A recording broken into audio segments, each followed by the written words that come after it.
পাকন পিঠা খাইতে যেমন মজা বানাইতো অনেকটাই সোজা। আসসালামু আলাইকুম, সবাই কেমন আছেন? অনেক দিন ধরে নাকি আমার ভাগ্নির মুগ ডাল দিয়ে পাকন পিঠা খাইতে মনে চাইছে। আমার ভাগ্নির যেহেতু পাকন পিঠা খাইতে মনে চাইছে, তাই আজকে আমার ভাগ্নিকে পাকন পিঠা বানিয়ে খাওয়াবো। তো আজকে মুগ ডাল দিয়ে যেহেতু পিঠা বানাবো, তাই মুগ ডাল নিয়ে নিচ্ছি আমি 1 কেজির মতো। আর এই মুগ ডাল গুলো হচ্ছে এখন ভাইজা নিতেছি চুলা। আমি এক পাশে আমাদের হচ্ছে দুপুরে রান্না করতেছি, আর এক পাশে আমি হচ্ছে ডালটাও ভাইজা নিতেছি। আমার ভাগ্নি অনেক দিন ধরে বলতেছিল তার নাকি মুগ ডাল দিয়ে পাকন পিঠা খাইতে অনেক মনে চাইছে। আমার ভাগ্নি বলতেছিল অনলাইন থেকে কিনে আইনা হচ্ছে ও মুগ পাকন পিঠা খাবে।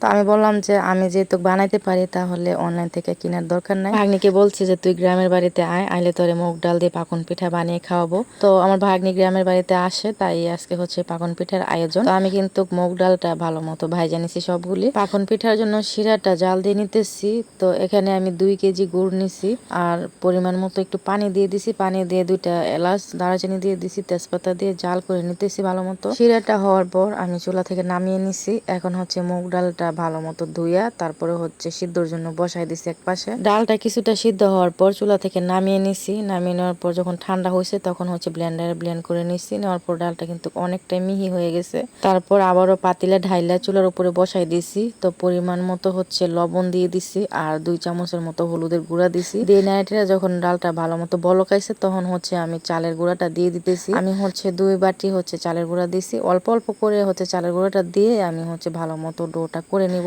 এই তো আমি আবারও দিয়ে দিচ্ছি অল্প কিছু চালের গুঁড়া। যতটুকু চালের গুঁড়া লাগবে ঠিক ততটুকুই আমি হচ্ছে দিয়ে দিব অল্প অল্প করে। দিয়ে ভালো মতো হচ্ছে আমি গুলাটা গুলা নিব।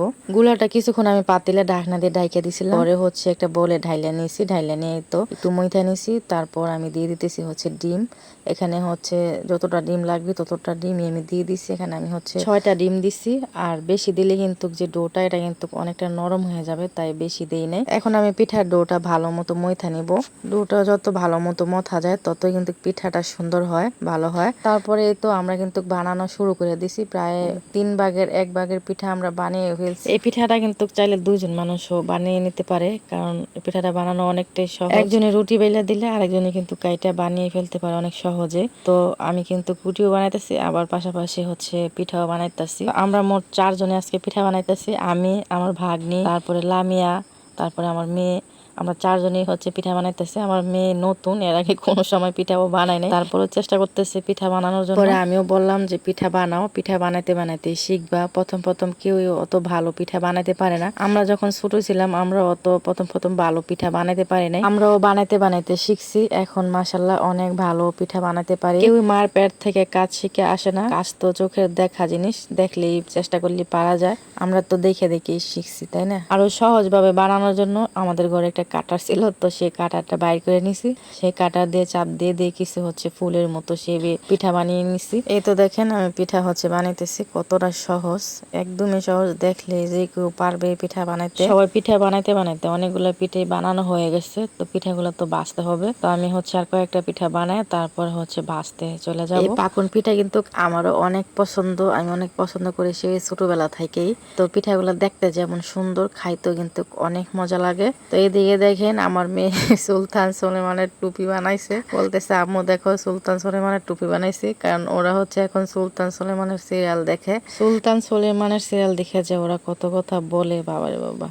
আর আমার মেয়ে পিঠা তো বানায় না, পিঠা বানাইতে গিয়া যে কত রকমের পিঠা বানিয়ে ফেলছে তার কোনো শেষই নেই। ওর পিঠা দেখে আমরা হাসাহাসি করতে করতে শেষমেশ ও সুলতান সুলেমানের টুপি বানাইছে। অনেকটি পিঠাই হচ্ছে জমে গেছে, পিঠা ভাজারও দরকার। তো আমি হচ্ছে পিঠাটা বানাইয়া তারপরে হচ্ছে ভাজতে চলে যাব। আমি ওদেরকে বলতেছিলাম যে তোরা একজন যা যায় চুলায় আগুনটা ধরা, আমি আইতেছি।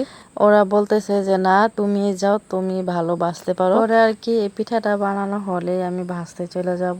অনেক এলাকা আছে যে পিঠাটাকে অনেক নামে চিনে, কিন্তু আমাদের এলাকায় বা আমাদের এলাকার আশেপাশে এলাকায় সবাই এই পিঠাটাকে পাকন পিঠা নামে চিনে। তো আমি যেহেতু আজকে মুগ ডাল দিয়ে বানাইছি, এটা হচ্ছে মুগ পাকন পিঠা।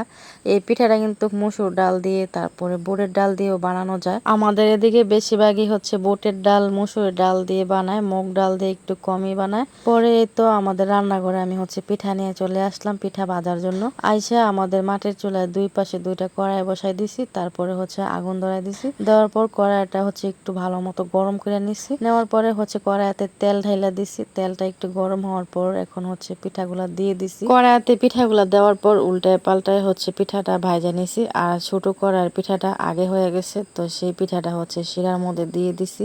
আর বড় কড়াইয়ের পিঠাটা একটু দেরিতে হইতেছে, যেহেতু বড় কড়াইয়ে তেলও বেশি দিছি, পিঠাও বেশি দিছি, এর কারণে একটু দেরি করে হইতেছে। ছোট কড়াইটাতে তো তেলও কম পিঠাও কম, তাই তাড়াতাড়ি হয়ে যেতেছে। আমি একদিকে পিঠা বাজতেছি আর একদিকে আমার আম্মা শিরার মধ্যে পিঠাটা দিয়ে দিয়ে উঠাই নিতেছে। শিরার মধ্যে পিঠাটা দেওয়ার পর দেখেন পিঠাটা কতটা সুন্দর লাগতেছে এবং লোভনীয় লাগতেছে। তো লোভ তো সামলাতে পারতেছি না, তাই খাওয়া শুরু করে দিছি। পিঠা ভাজা বোঝার কাজ শেষ করে ঘরে চলে আইছি। আর যতটা খাওয়ার গরম গরম অবস্থায় কিন্তু খাইয়ে নিছি। গরম গরম অবস্থায় খাইতে একটু বেশি মজা লাগে, তাই তো ঠান্ডা হওয়ার পর দেখেন আমি প্লেটে নিয়ে নিছি। তো আমার পিঠাগুলো আজকে কেমন হয়েছে সবাই কমেন্ট করে জানাবেন। তো সবাই ভালো থাকবেন, বিদায় নিয়ে নিলাম। আল্লাহ হাফেজ।